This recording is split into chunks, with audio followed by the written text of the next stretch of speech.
Hey, what up, everybody? This is Stevie Breach coming to you here today. Got home from work. Basically busted open the Click Rules DVD. I should be popping in that documentary and watching that now. But the WWE Network called with Kevin Nash, Too Sweet, as a part of Click Week to this week.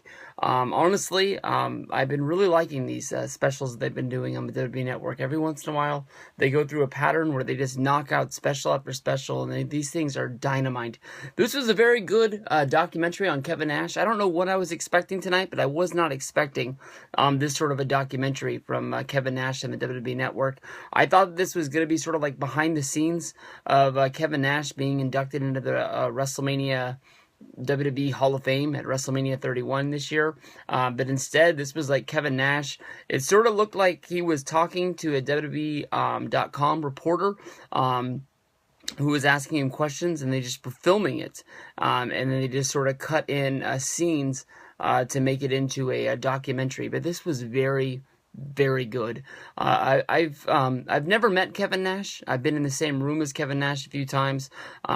This year I really wanted to make it an effort that I got to meet Kevin Nash this year because he was going into the Hall of Fame. But he was at WrestleCon. There was at one point when he was there and he was signing, but he was taking his time eating his lunch. So I decided to wait, and then I came back, and he was gone. And he was scheduled to be there on Sunday, but instead he was there on Saturday, and then he just blew off. No, it was the other way around. I apologize. He was supposed to be there on Saturday, but he was there on Friday, and he just blew Saturday off, saying that he had other things to do. So I missed my chance. But I remember seeing him at WrestleMania 28 at Wrestle Reunion, having the chance to meet him there. I need to track down Kevin Nash and make sure I get a picture with that guy because he is one of my favorites of all time. I still regret not meeting him at WrestleMania 27's Access for free. I went left when I should have gone right, and I should have been in that line. But tonight's special followed Kevin Nash, in his career, as he talked about, all of his high points and low points. And, there was more high points than anything else. But Kevin Nash was the guy that honestly just was so cool. They don't really talk about his early WCW days. They just said that basically he came into WWF to be Shawn's bodyguard, and talked about the fact of, when he got there, Shawn Michaels had personally requested that they bring him in. Shawn had seen him in WCW. Behind the scenes story is that Kevin Nash went to the WCW brass, knowing that WWF wanted him, and WCW was doing nothing with him. Just went in and said that he was going to retire from wrestling. He was going to go do something else. And WCW said, yeah, man, we're not doing nothing with you. Let you go. And he just immediately went, and I believe he was in the Garden, and he debuted with Shawn Michaels that night as his bodyguard. I remember, when I had first, my first memories of Diesel being there. I thought that he was a big muscly dude. I didn't really know of him as Oz or as Vinny Vegas or anything like that, but I just remember thinking that it was awfully weird that Shawn Michaels had a guy that was his bodyguard, that was bigger than him, buffer than him, and he always was in your mind during matches when he would interfere for Shawn. And you just wondered why this guy didn't wrestle on his own. And, finally they would start the storyline up of, Diesel becoming a bigger superstar than Shawn. He started wrestling, and then Shawn, of course, was jealous of Diesel, and Shawn would eliminate Diesel from a Royal Rumble, and then basically it just was on from there.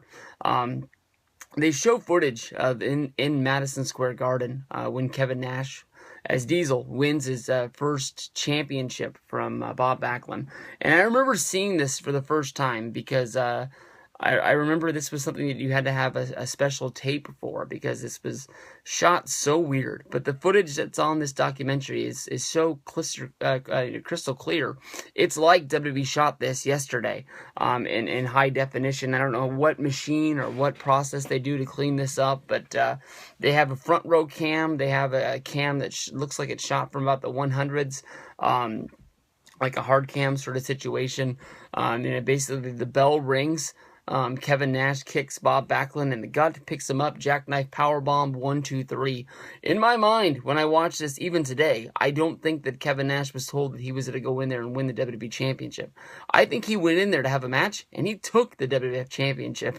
There's no way in the world this should have gone down this way, especially, in the Garden. I know that the Garden is a, historical thing for WWF, but at this point, the Garden shows didn't really mean as much as they had meant in the past, and, why this wasn't on television, even on Superstars, or, I think at this point they had Monday Night Raw, but from there, Diesel would go on to hold the championship for well over a year.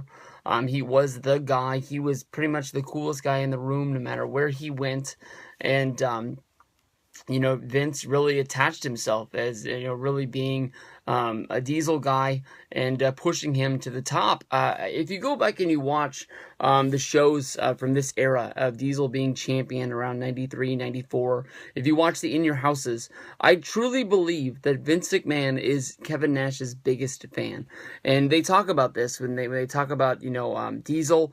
I don't know whether they call him Diesel or Kevin Nash, but Kevin Nash and Vince McMahon just having this father and son relationship where basically Kevin Nash says that Vince taught him almost everything that he knows about the wrestling business, and they show a lot of scenes of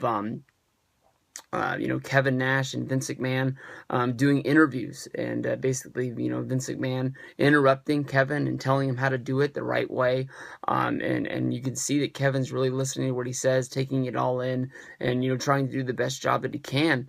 I know that there's a personal relationship between Nash and Vince. I know that Vince becomes very loyal to the people that holds his championship because he is the guy that, supporting the company.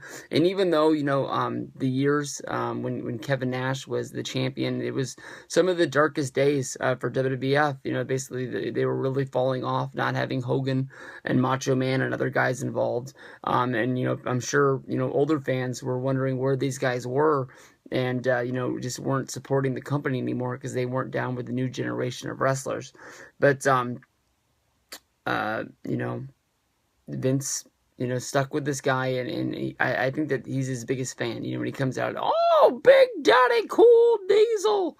But from there they talk about the WrestleMania 11 match, which of course would be Nash versus Shawn Michaels. Of course, Pamela Anderson and Jenny McCarthy would go on from there.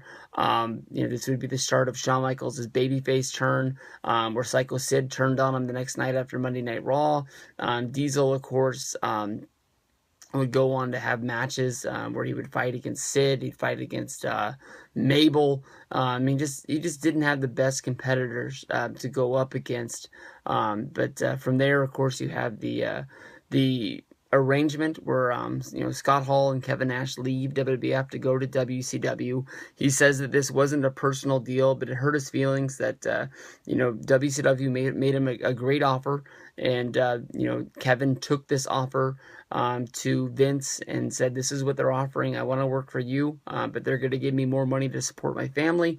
And that's what he was looking for, was just trying to have financial stability in his life with guaranteed money rolling in, instead of having to worry about what the house is going to be at Wichita or wherever they would be wrestling to see what his check is going to be. He knows that basically if he works this amount of days, this is what WCW is going to give him. But Vince wouldn't match the deal. Vince did not want to do guaranteed contracts for the fact of if he gave one to Kevin, he was going to have to give one to everybody else.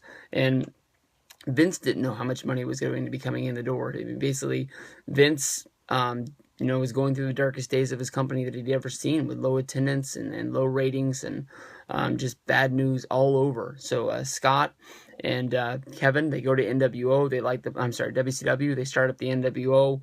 They're running crazy. They don't talk about the high peaks, but they talk about the low period where the NWO the steam ran out. WCW closed down, and Kevin said that there was a vote in the back, and I think he said the vote was 90% of the people that worked for WWE at the time were saying no, don't bring these guys back. But for one reason or another, Basically, Kevin Nash, Scott Hall, Hulk Hogan as the NWO. They all came in. They all came back in 2002. I don't know if this is a very quick edit that was done, but there's no mention of Hulk Hogan throughout the whole WCW, NWO, WWE return. They never say his name. They never show him. But you can see that the editing has already started, because easily, I understand you're trying to put over the Click, but the NWO was over, but I don't think they got really over until Hulk got involved, and Hulk was a big deal of them coming back in 2002 as well.